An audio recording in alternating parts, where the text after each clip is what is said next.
time to fuck it up. Ha ha. Hey, this is a special video that I want to make for Alexander.s.nilsson and his rejection therapy fans. All of you out there who are following Alex and are taking the steps to really face and overcome your fears. First of all, I want to applaud you for making the decision to live a life that's bigger than your fear. And when you make that decision, I know from my own personal experience and having worked with clients for the last 8 years that when you make that decision to start now, overcoming those fears that used to hold you back in everyday situations, your life is going to become much more wonderful, much more amazing in all the ways that I know you want it to be. So I want to give a big round of applause to all of you who are watching this content, to all of you out there who are actually applying the things that you're learning here.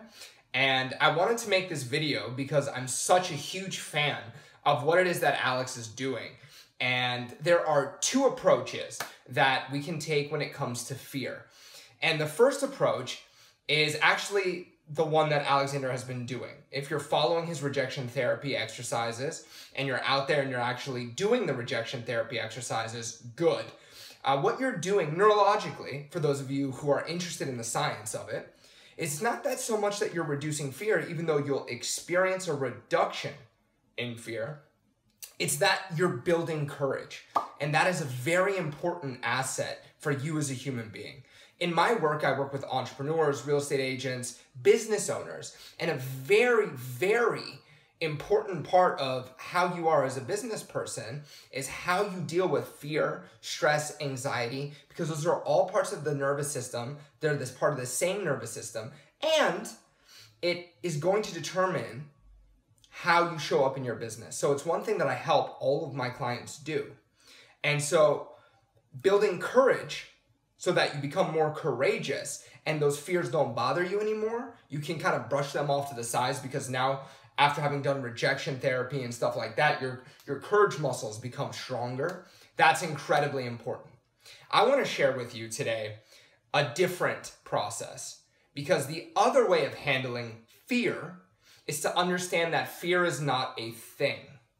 Fear is a process. It's not something that you have. It's something that human beings do. There is an activity that produces fear inside the body. So I want to give you one simple exercise that you can do today to actually reduce the fear itself. All right? So if you think about how does a human being create fear, it has to be in the way in which we're thinking about a scenario. So when we're creating fear in a situation, we're thinking in such a way that produces the fear in the body. And the exercise that I'm going to share with you today is about how to get more control over the auditory aspect of that. Having worked with clients who experience anxiety, having worked with clients who've experienced fear, self-doubt, self-criticism, and by the way, self-doubt and self-criticism, that negative internal dialogue can actually produce fight or flight in the body. So this technique is designed to show you how to get control over that internal dialogue so that it doesn't produce the fear the way it used to. And I'm going to ask that you be open-minded and really apply this exercise. It's kind of like when you look at people in the fitness and diet industry, they go from this diet, that diet, this diet, that diet, this exercise plan, that exercise plan, and they never really stay on path long enough to get a result from it. What I want to encourage you to do, whether you're going to actually do the rejection therapy exercises, or if you're going to take this exercise that I'm going to give you and get a result from it, I'm going to encourage you not just to watch. I'm going to encourage you to apply and do and notice the changes, okay? And I'm also going to make a special offer because I've faced fear in my own life, and I think when good people learn how to overcome fear, hesitation, I think that's the thing that this planet is missing, is having good people like you and me living fearlessly in such a way that we really allow ourselves to contribute our gifts to the planet. That's going to help us as a community, a worldwide community, grow to what we're capable of being. Okay? So, exercise number 1. This is all you need to do now is learn. The first step is just to learn to pay attention to what your internal dialogue is doing. Not necessarily saying, but I want you to pay attention to the process of creating fear. Imagine that you had to describe to somebody else, how do they create the fear that you experience, okay? So I'll use a personal example to help you understand how you can do this on your own. So step one is identify how are you creating the fear, all right? So when I have fear-inducing internal dialogue, it is internal dialogue, and I want you to pay attention to where you hear the voice coming from. I want you to pay attention to what it's saying, but I really want you to pay attention to how fast the internal dialogue is saying it to you, and I want you to pay attention to the tone of voice. Is it a calm, relaxing, mellow tone of voice that's criticizing you? Or is it super fast-paced and it's talking to you like, oh, you're gonna mess it up, don't mess it up, right? Pay attention to those things. Pay attention to where you hear the voice, how fast is it, and what is the tone of voice. So stop, do this exercise with me now. Close your eyes, go to that moment in time where, pick a situation where you felt that fear, and I want you just to go there now in your mind, see what you saw, hear what you heard, feel what you felt at the time. Now, as you're starting to get that fear back, just notice, what is your internal dialogue doing? For me, I'm saying to myself, you're gonna fuck this up. Excuse my language, but I'm just gonna be as real as possible with you guys here. So my internal dialogue says, you're gonna fuck it up, okay? But then, so that's what it's saying. I notice the voice is here, right behind my head, and it's really fast. It's just, I'm saying all of these negative things over and over and over again to myself, okay? So once you've identified where the voice is, what it's saying, and the speed at which it's saying, go ahead and identify the tempo as well. So what is the tempo, or I'm sorry, the tone that the voice is using? It's mine is a scared, nervous, like cautionary, like, you're gonna fuck it up voice, and it's barely audible, okay? So the next step, once you've identified how you're creating that, is simply to play with the auditory qualities of it. I don't want you to change what it's saying. You don't need to. Oftentimes, when we have these fears, our subconscious mind is trying to protect us. And so rather than trying to block out internal dialogue, you can allow yourself to hear the criticism, but you can hear it in such a way that does not produce the negative feeling, okay? So every time I've worked with a client who has excess fear, excess anxiety, in my experience, they always have rapid, super fast-paced internal dialogue. And what always works in my experience, and I know that this will not be the case 100% of the time, but in my experience so far, slowing that internal dialogue way down, way down, will actually make it so that you cannot feel the fear. And the internal meaning will have changed, okay? So I want you to stop.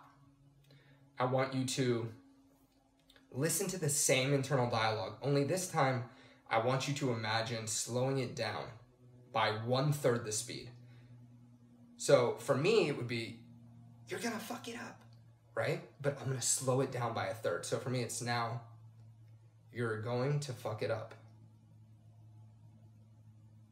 And then sit with it. Notice, does that change the way you feel? Now, I want you to slow it down by another 1/3. So listen to that internal dialogue again. You're going to fuck it up. And just notice, can you feel the fear when you criticize yourself slowly? And then do it one more time now. So slow it down again by another 1/3. Make it really slow. You're going to fuck. And notice how the fear dissipates. That's one thing you can do. You can change the internal dialogue speed. The next exercise I want to give to you is to change the tone of voice. So this is going to be silly, and that's the point.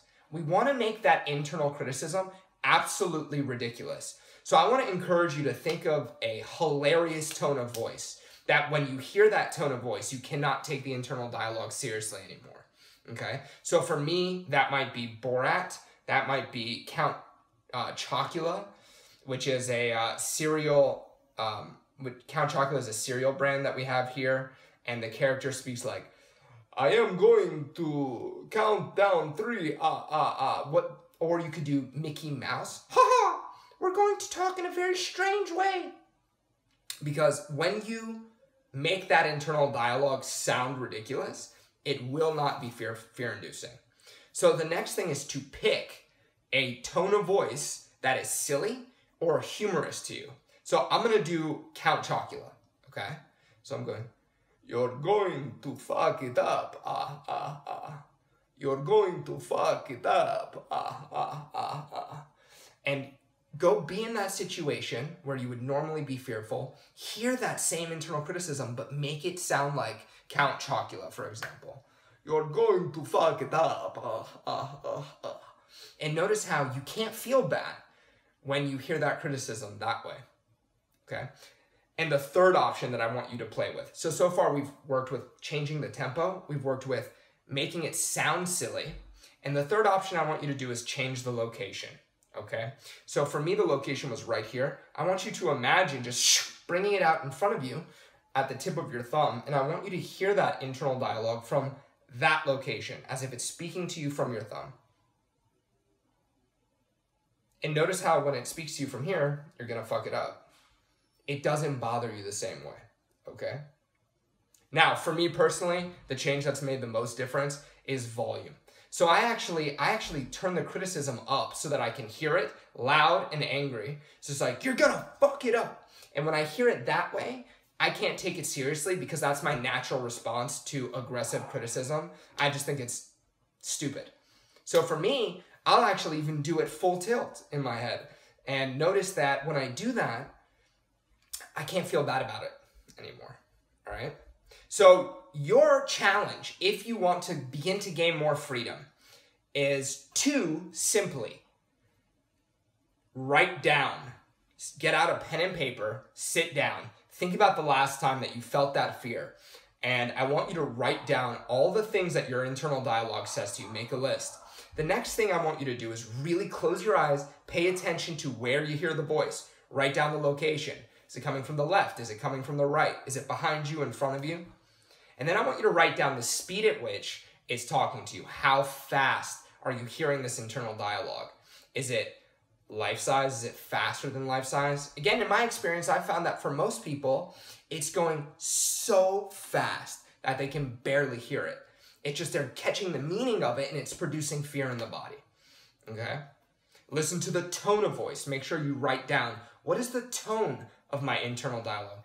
Is it serious? Is it scary, right? Is it a whisper? What is the tone that you're hearing in order to produce that fear? And by the way, it might take a couple iterations for you to really sit down and become aware of that internal dialogue and how it's talking to you, because largely these processes are unconscious. Until you think about them, you're in the situation, you just feel the fear. It's when you sit down and really pay attention to the process that you start to become aware of how you're manufacturing the fear in your body. Now, I'm gonna assume that you did this. I'm gonna assume that watching this, you're really aware of how much better your life would be if you could change the way that internal dialogue talks to you. And if that's the case, then I'm gonna offer you this invitation now to experiment, changing the way it does that for you. Start by changing the tempo. Start to criticize yourself and slow it down by 1/3 the speed. So it talks to you slower and slower and slower. The next thing I'm gonna offer you, and by the way, every time you do this exercise, check in with your feeling. In your mind's eye, go to that situation, criticize yourself, but make it so slow. and notice, how do you feel? Do you still feel the fear? Then I'm going to offer you this invitation to change the location. Imagine that the voice is talking to you from your thumb, and notice, how does that make you feel? And lastly, I'm going to offer you the invitation to make it sound silly. So use the Mickey Mouse voice maybe. Ha ha, you're going to fuck it up, ha ha ha, right? Or use a Borat voice or a Count Chocula voice, or anyone that you cannot take their voice seriously. And I invite you to notice which of those produces the most change in your kinesthetics, how you feel. Is it the tempo? Is it the location? Is it the tone? Is it the volume? You could experiment with volume as well. And once you've done that, I'm going to encourage you to take the one that produced the most change for you.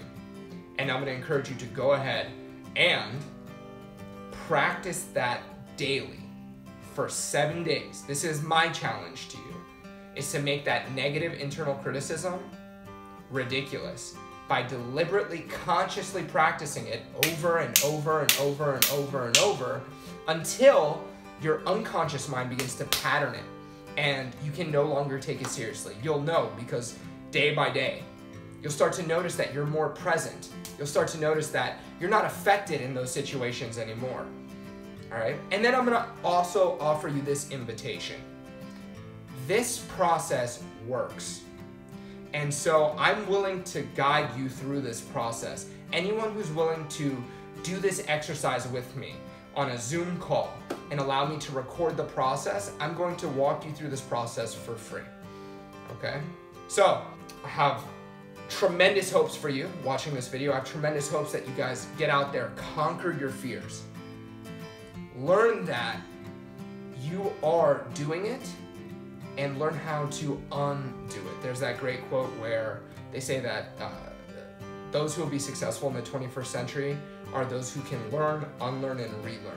This is the process of unlearning your fear. Good luck.